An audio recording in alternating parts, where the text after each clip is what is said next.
What's going on, guys? Riley here from RP Productions, and today we're going to go over why I chose the 2017 Camaro SS 1LE as my choice of car and how much I paid for this car. So how I'm going to break this video up is first we're going to talk about all the pricing and stuff like that, and next we'll hop in the car and we'll go for a ride, and while we do that I will talk about some of the options that people thought I was going to get and why I did not choose them. So without further ado, let's go ahead, grab the window sticker and check out the pricing on this sucker.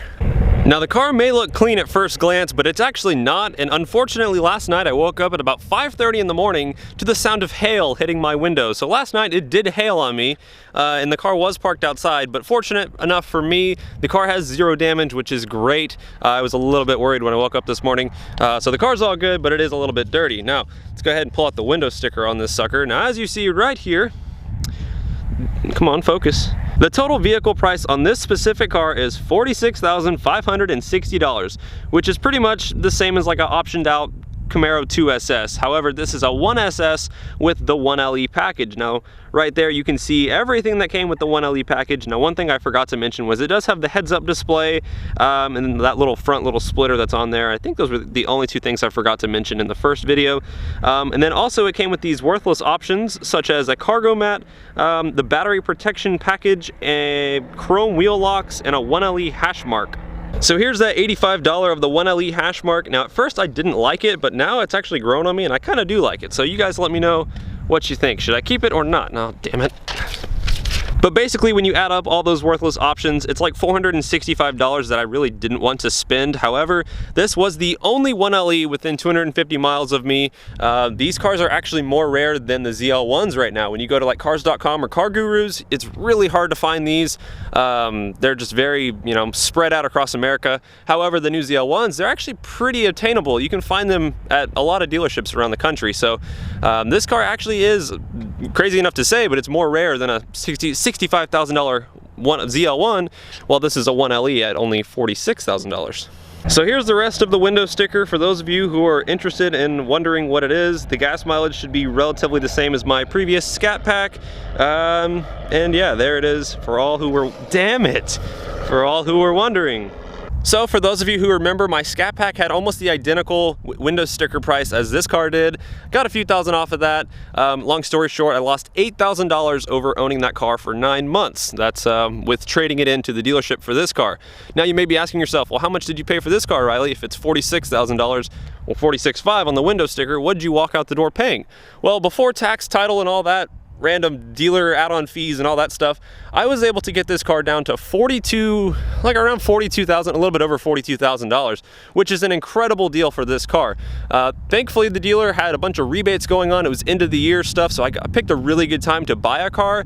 And when I bought this car, the paint was really messed up. There was swirls all over it. It looks like somebody just took sandpaper to this finish and they screwed it up big time. So I used that to my negotiating strategy. I was like, look, I'm gonna have to get this thing paint corrected, blah, blah, blah. So the dealership took an extra $1,000 off because the paint was really messed up. And quite honestly, that's the least they could have done. The paint was really bad, but thankfully for me, I've been in the process of doing a full paint correction on it, and I've got it looking pretty darn good. It's not perfect, but it is really good now. So there will be a video on what I did to paint correct this car coming out in the near future. Also, one thing I hated about the car when I bought it was the stupid front plate that they grilled into the front bumper. I was pretty unhappy about that when I saw it. The first time I saw this car, it did not have that. I actually took the plastic off this car and everything when it came off the transport truck, and I was like, sick. Well, when they took it back to clean it up for the first time, they went ahead and installed that front plate, and I came back a couple days later and I was like, really? Seriously? You had to do that? So yes, this will get taken off eventually. However, they used like pop rivet things to stick it in the grill, and I guess I'm gonna have to drill those out somehow. I don't really know how I'm gonna get that out, but yeah, that will eventually come out. So here's something that many of you will find absolutely crazy, including myself. When I found this out, I was completely blown away. This car insurance cost. So go ahead, take a guess. What do you think it did to my insurance? I came from a 4-door Dodge Charger that did have a big motor and a lot of power and stuff like that, but at the end of the day, it was a 4-door family sedan. I paid $160 a month for that Dodge Charger insurance. This car, it went down $30 a month going from a 4-door family sedan to a 2-door sports car. How that makes any sense, I have no clue. You guys can fill me in the comments on why that happened, but yeah, so I'm paying $130 a month for insurance, which I think is a pretty incredible deal for this car. But yeah, I was blown away when they told me, oh cool, your insurance will go down. I was like, okay, sign me up. So one thing many people, I guess, are unaware of with this car is the power it puts down. Now this is a 6.2 liter V8 that does 455 horsepower and 455 pound-feet of torque, which is good for 0 to 60 times mid to low 4-second range, and the quarter mile comes in mid to low 12-second range. However, it will not be staying that way. I do have plans to modify this car to be much faster than it is. Well, I don't know if I'd say much faster, but it will be a lot faster. So yes, the warranty on this car will be getting voided. More than likely, I'll put about 5,000 to 10,000 miles on the car, make sure it doesn't blow up. If all is good, then warranty going out the door, power coming in hot. So if you're wondering, stock for stock, this should be almost identical to a stock Scat Pack, Charger, or Challenger. We will have to test that out. Of course we'll test that out. But yeah, some people are like, wow, that thing is so much slower. No, they should be the exact same. All right guys, well now let's go ahead and go for a little drive, and I'll explain to you why I bought this car over a bunch of other options, and I'll kind of go over it's like the top 7 options that people were suggesting or guessing that I would get. So let's go for a little ride. This will be my first in-car vlog with the new car, and hopefully the audio turns out good. We'll see.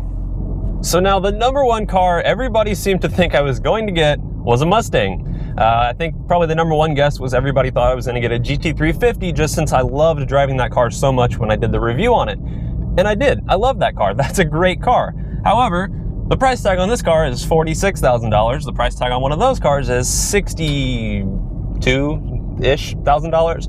So why would I get that when this puts the exact same lap times down as a normal GT350? Not the R, but the normal GT350. These are almost identical on a track. Pretty much identical in straight line performance. Why would I get a GT350 when I could have this for $15,000 to $20,000 cheaper? So there's why I didn't buy a 350. Now, a 670 horsepower Mustang that I've done reviews on, basically there's a dealership, they supercharge the Mustangs, they get them to 670 horsepower, they give you a warranty, it's a great time, it's a ton of fun.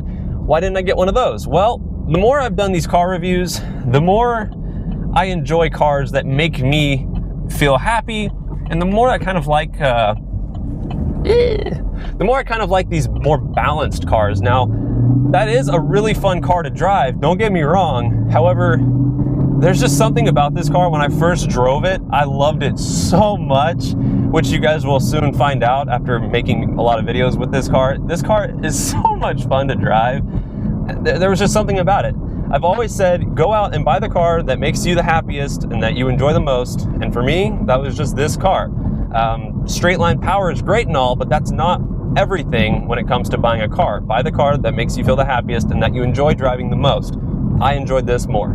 Now, the next car is something that I would absolutely love to own, and I think a lot of people would love for me to own just because it'd be fun to make YouTube videos on it, and that is the 2017 Camaro ZL1, which has been like catching the media's attention. Just, it's crazy what that car can do. $65,000, this is $45,000. Once again, the price thing comes into play there. I really don't want to shell out $65,000 for a race car and daily drive that sucker. It would just be, don't get me wrong, that car's a beast. I just don't really want to daily drive that, and 65 grand's a lot of money. So next on the list is this car's older brother or cousin, whatever you want to call it, and that's the C7 Corvette. Once again, fantastic car. I just enjoy driving this more than the C7 Corvette when I did a review on it previously. Great car, just not for me. A suggestion I got a lot more than I was expecting was a GTR. I don't know why everybody wants to see GTR stuff on YouTube, just because there are so many YouTube channels where the owner of the YouTube channel has a GTR. Like, they're completely oversaturated, and I know, coming from a guy that owns a Camaro now, but there's just GTR stuff all over the place. They're incredible cars, but I don't know. I wanted a manual, I got a manual, I couldn't be happier with it.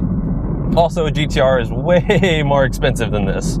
And now for all my loyal Mopar fans, why did I not buy a Hellcat and why did I not buy a Viper? Well, we'll start off with the Viper. Once again, too much money. I love those cars and I really want to own one. If you have seen a handful of my videos, you'll know I always talk about the Viper and how much I love that car and how much I'd love to own one. Just a little bit out of my price range at the moment, and daily driving a Viper would be an absolute beast. Not sure if I'm ready for that one yet. But hopefully when I do jump back into the Mopar world, it will be in a Viper. I love those cars so much. It's so depressing to hear that Dodge is doing away with them for 2018. I think this is the last year, 2017. So it's really depressing that they're doing away with them, but they'll still be on the used market. And last but not least, why did I not get a Hellcat? Well, once again, Hellcats were a little bit out of the price range. However, I was finding some on the used market for like low $50,000 range, which was blowing my mind. I couldn't believe they had dropped that much. The only problem was they were all 6-speed manual Challengers, and I enjoyed driving the auto Hellcat a lot more than the manual Hellcat. I like this manual setup much better. This is more of a sports car. That's more of a muscle car. Yeah, it's a great car. I wanted to change it up. I wanted to get something new. I didn't want to own 3 Dodges in a row. I wanted to change it up, prove to you guys that, hey, there's more than one car brand out there that makes great cars, and anybody who tells you otherwise is just narrow-minded and selfish. Also, I don't think it helps that my luck with Dodge over the past year has not been the greatest, considering how many minor issues I had with the Scat Pack. I just really didn't want to jump back into that. I figured, General Motors, I'll give you a shot. We'll see how this car holds up. So there you have it, guys. There are the reasons why I did not buy those vehicles, how much I paid for this vehicle, how much I lost on the Scat Pack, and yeah, like those are pretty much all the big questions I've been getting, which I kind of summed them all up in one video, so that went well. So as always, guys, I want to thank y'all for watching the video. I really appreciate all the support I've been getting from doing the switch. I knew going into it would be mixed feedback, which it is. However, the overwhelming support is what's kind of surprising to me, and I would say it's probably like an 85% good to bad ratio, which is really incredible that you guys are being so supportive. So I appreciate that, and I hope to continue providing both entertaining and informative content for you guys, and we'll see where this car takes me. The car is sitting here right now with 400 miles on it, so as much as I really want to do a pull right now, I should probably wait a little bit longer just so it gets fully broken in, then I can beat it up a little bit more. So don't worry, pulls will be coming in the next couple videos. I don't know when, but they'll be coming soon, and I really want to floor this thing. I really want to start banging gears in this car because I know it's going to be really enjoyable. So thank you guys for watching this video. I will see you guys in the next one. Take it easy.